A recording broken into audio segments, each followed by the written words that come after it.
guys, what's up? It's Joe Ready from Rady's Rides. We are here with this 2026 Kia K4 hatchback, and I want to do another one of those deeper dives where we find out what it's like to live with this all new vehicle, being the K4 GT line hatchback. But before we get into that, let's talk about what's going on here. So Kia decided to get rid of the Forte, and they decided to come out with a new model called the K4.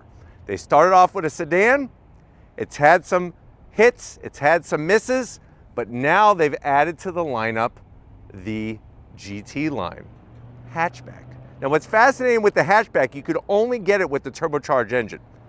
EX is the lowest trim, GT line is the highest trim.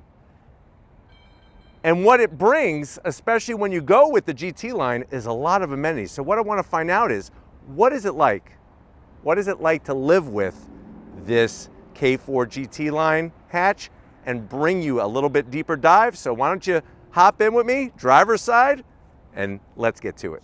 All right, guys, we're behind the wheel where you want to be in this new 2026 Kia K4 GT line hatchback. This is what greets you when you come in.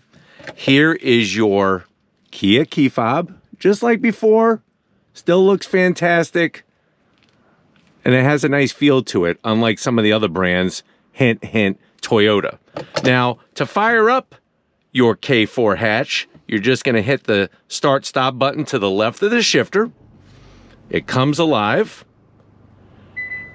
And let's talk about location of different things. So on the door panel is actually where you're going to find all of your saved seat settings. So you have your two saved seat settings. You got 2 stages of heated steering wheel, and then you have 3 stages of ventilated seats and heated seats, which is really nice. All your window controls, of course, are on the driver's side door, and the controls for the power mirrors. Steering wheel, you'll notice everything is operated with your thumbs. You can go through the pages in the center on the left-hand side of the steering wheel, and then you can make adjustments to things like your music, volume, the modes of your audio, and then of course you have your adaptive cruise right below on the driver's side, the left of the steering wheel. Drive modes are going to be right at the bottom of the horn button, and you just have 2 modes, which are great. I'm actually going to leave it in sport. And then you do have paddles on the back of the wheel to go up and down that 8-speed automatic transmission. We have our turn signal stalk with the blind spot cameras on the left-hand side of the wheel. And then we have, of course, our windshield wipers on the right. Down below, right above your left knee, is where you're going to find your traction control. You can shut traction control and stability control on and off. And then on the right-hand side, this is where they really did a great job putting the switch gear for the infotainment system, and also the switch gear for the AC controls. You got your dual climate with these nice toggle switches, or you could actually tap the screen in the center here. I prefer to use the toggle switches. The steering wheel kind of blocks this. Plus, do you really want to be putting your fingerprints all over that? That's really no fun. Wireless charging, your 2 USB-Cs, your 12 volt, and then of course we have our shifter, actual shifter, no push button or anything like that for our 8-speed automatic, your 2 cup holders, and then everything else is just very well laid out in here. But let's go ahead and see what it's like to live with in this Kia K4 hatch. Look at the beautiful backup cameras. I love the resolution, the 360, really, really nice. That helps just make everything so easy when it comes to driving. We got our forward-facing camera. Really makes it easy to pilot this K4 hatch on a daily basis. But like I said, I do have it in sport mode. I think obviously that's going to be the way to drive it on a regular basis because that's where you're going to get the most fun out of that 1.6 liter turbocharged engine. Steering wheel has a nice feel to it, the leather. I like the way you could just kind of rest your thumbs right on the notches of the 9 and 3 on the steering wheel. And very, very easy to see the information on the digital gauge cluster right through the opening of the steering wheel. I know that may sound like common sense, but not all vehicles are like that. You have great visibility in your side mirrors. Where it's going to be a little compromise is your rear view mirror, because not only do you have that smaller opening of the glass for the hatch, but then you have 3 headrests, 2 full size and 1 smaller one in the center that kind of blocks the visibility a bit. But once you're aware of it, I think it will become second nature. You should still be moving, turning your head to see around blind spots anyways. But they did a really great job with converting the sedan into the hatch. And I think that on a daily basis, this is going to be the easier one to live with, because you do have all that great usability with cargo space. But sitting here, the seats are comfortable. You have your 8-way adjustable controls, that lower lumbar. And what's nice is the seats do have some bolstering, but it's nothing that's going to be too obnoxious and make daily living annoying. The reach to the infotainment system is not too far. And then, like I said, the blind spot cameras are worth their weight in gold. It really makes daily driving in this thing such a snap.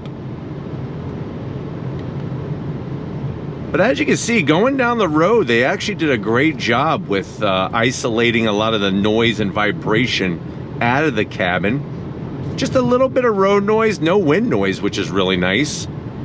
And of course, you have all your sunroof controls up top for the power shade and the power opening sunroof. You'll notice on the display, what I like is that a lot of vehicles, when it comes to blind spot monitoring, will only show it in the mirror.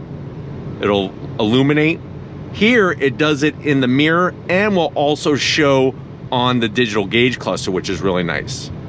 I think the one thing that this vehicle is missing is a head-up display, but I don't think that's a deal breaker necessarily. But like I said, going down the road, it's really, really comfortable, but it's also sporty. And I think that's something that a lot of people are going to like, because there's just not a lot of hatchbacks. I mean, let's be honest. Unless you go Volkswagen, GTI, or Golf R, yeah, you could go Type R, but those are all extreme levels. This is a good competitor to the Civic Si, the Elantra N-Line. This is good to go up against those vehicles because you got some nice pep, but then you also have that that price point, right? I mean, once you get into Type R territory, you're now looking at like almost $46,000. Let's go on throttle. On throttle, here we go. It's interesting because you will lose traction very easily from a dead stop or a slower speed in this vehicle. And I like the fact that they didn't pump in any sounds or any garbage like that. You just hear the 4-cylinder turbo sound. It's that 1.6 liter turbocharged inline 4. But I think what you're going to enjoy is that if you have to drive this on tighter roads, especially like on city streets, it's very easy to manage. And to know where your overhang is, know where the rear of the vehicle is if you have to parallel park, things like that. Now, if you want to use the paddles to shift, you just take the shifter, pull it over to your leg, and now I'm able to up and down shift. You got a small gear indicator there to let you know what gear you're in. And the transmission actually does a really good job whether you're going up the gears or down the gears. When you hit the paddle, it does make the change very quickly. And you could also do your shifting with the shifter if you wanted to, manually. But like I said, just a very, very easy vehicle to drive. We're gonna go on throttle again. Let's do it from a slow roll. I'm gonna use the paddles on throttle, here we go. So you definitely have plenty of pep. And once you need to put it back into regular automatic shifting mode, you just take the shift lever and move it to top dead center. And then it's gonna shift by itself again.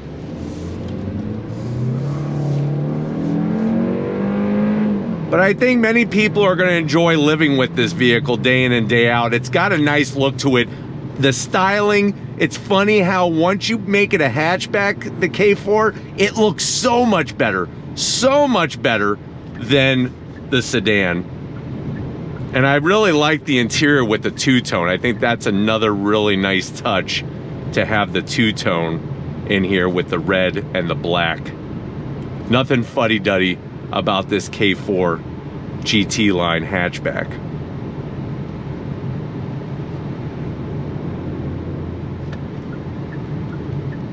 We're gonna make a U-turn at the light. Brakes work good, obviously. We'll make a U-turn here. At the light, on the brakes. Here we go, watch how easy this is. Boop, boop, boop. Piece of cake. Easy peasy lemon squeezy, as I like to say.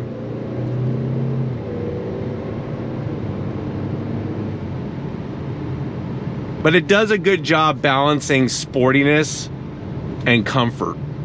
So you don't have to worry about shaking the fillings out of your teeth or anything like that. It's got a nice overall driving experience to it. It's easy to park.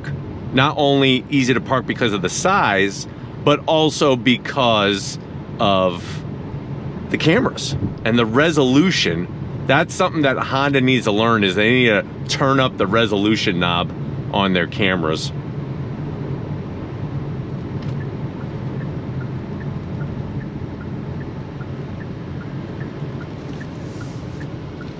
But as you can see, it's just a very competent, very smooth, easy vehicle to drive.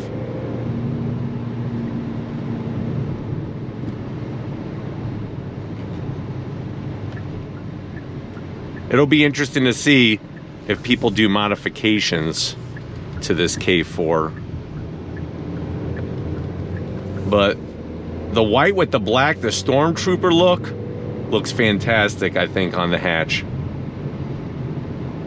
It's funny because a lot of times when you turn vehicles into a hatchback, they kind of get it wrong. But I really feel like this car should have just been a hatchback from day one, because they really got it right with the styling. And you're getting the same great driving attributes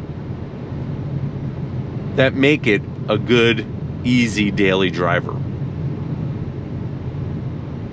Good fuel economy, that's another important thing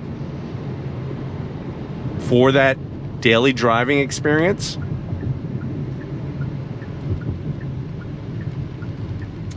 And then we're gonna go ahead and park, and I'll show you how easy that is. The blind spot cameras, like I said, they're the best, man. They are the best.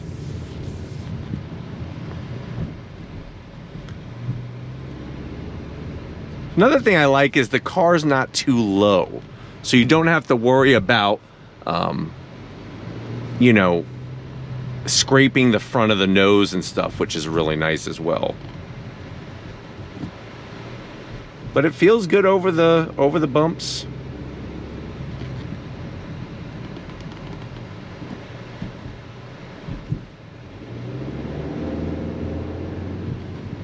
And then now we're gonna park here.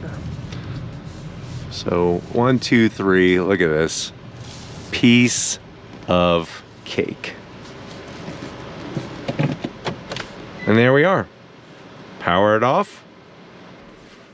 And then you're home. Got little graphics to welcome you and send you on your way. But I hope that this has been very informative. Doing these deeper dives, we're gonna get back to where it all started and wrap it up. So I'll see you in a split second. All right, guys. Always love bringing you more content on certain new vehicles that I know you want to see. Definitely want to have to give you a shout out for tuning in and for subscribing, but let me know what you think. Do you want to add this to your garage? And do you think that it's easy to live with this K4 GT line hatchback? Let me know in that comment section. But if you are new to the channel and you're not part of the Radies Rides family yet, hit that subscribe button. We got to thank the Man of Steel. He's got a big S on his shirt, but it doesn't stand for Superman. It stands for Stephen Flood. Thank you, Stephen, for your hard work. And just like always, guys, I'll see you on the next ride.